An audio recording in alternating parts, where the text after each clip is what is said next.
And who could forget Swede Savage? Rest in peace, Swede Savage. He was good.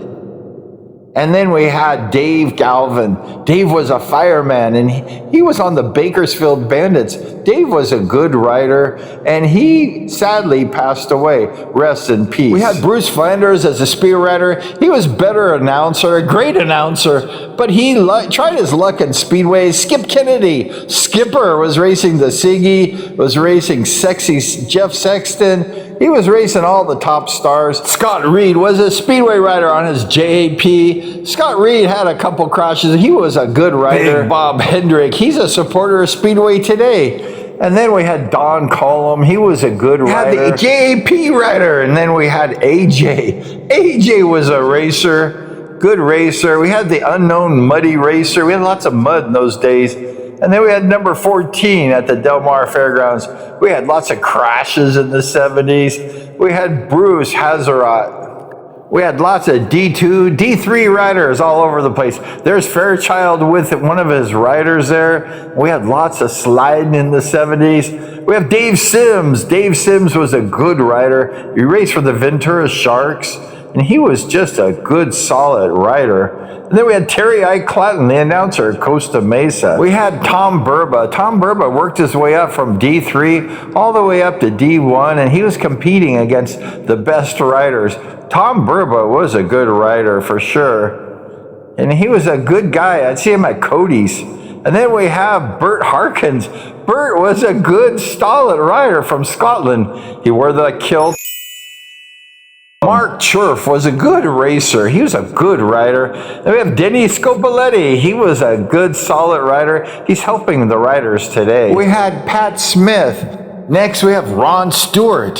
He was a rider that was good back in the day. He sponsored Danny Berserko Becker. Always a Danny fan. Mike Maley was the son of Ken Maley, and he raced a little bit in the 2000s. Mike is a good guy. Dave Lowowski, and you had Dennis Armstrong. He was a good rider. And then you had Stu Egley. Stu Egley was a true legend. He was a good rider when he was young, and a cute girlfriend too. Stu raced Bruce Penhall, and he raced me too. He beat me in D3, and he raced against Kenny Longren. Fred Sidner, rest in peace. And then we had Stu Morley. Stu was a good rider back in the day. He raced against all these top riders. Stu Morley was a rider. And then we had the Huckins brother, Rick and Dan. There's Rick and me. There's Dan. Dan was a good rider. They were just racers. These Huckins, they rode the JPs.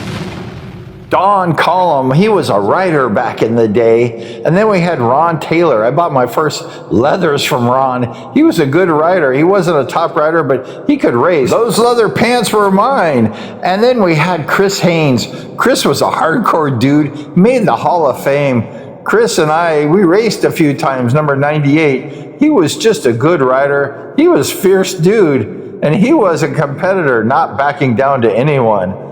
And then we had Pat Hawley. Pat made his comeback and got hurt. Rick Farron was a solid rider. He was a competitor. Also, we had a late, great Larry Heiselman. He was a good rider. Who could forget Phil Moon? He was a racer and a referee, and he was just a good guy. He had a father, Irwin Moon. He was in the heat of the battle. There's Phil racing Speedway in the 70s. He was a nice guy. He wasn't the best rider, but he was a solid rider. And I liked that guy. He was cool. Big Dean York. He was a big dude, and he was a solid rider. For as big as he was, he could ride that Speedway bike. And he had a son that raced also, Dean York. Paul Colston, he came out of the Whiteman Stadium. He was a top rider. Kevin McDonald was a Kiwi. He was from New Zealand. He was a solid rider. We had Paul Belisle, rest in peace, a good guy. Sterling Cougar, I did not appreciate the way he drove underneath me and crashed me. Sterling was a rough rider. And then we had Porky McCabe. Who could forget Porky? And then we had Dennis Porter on the Harley. We had this guy named Ward. I don't know much about him. We have Hendren, the Rocket Man. Robin Hood was a good rider. We had Dennis Armstrong. Dennis was solid. Next, we had a whole bunch of riders that made the 70s spectacular. Division 1, Division 2, Division 3 riders. They were all fun to watch.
The Rocket Rick Woods in some of his less spectacular days.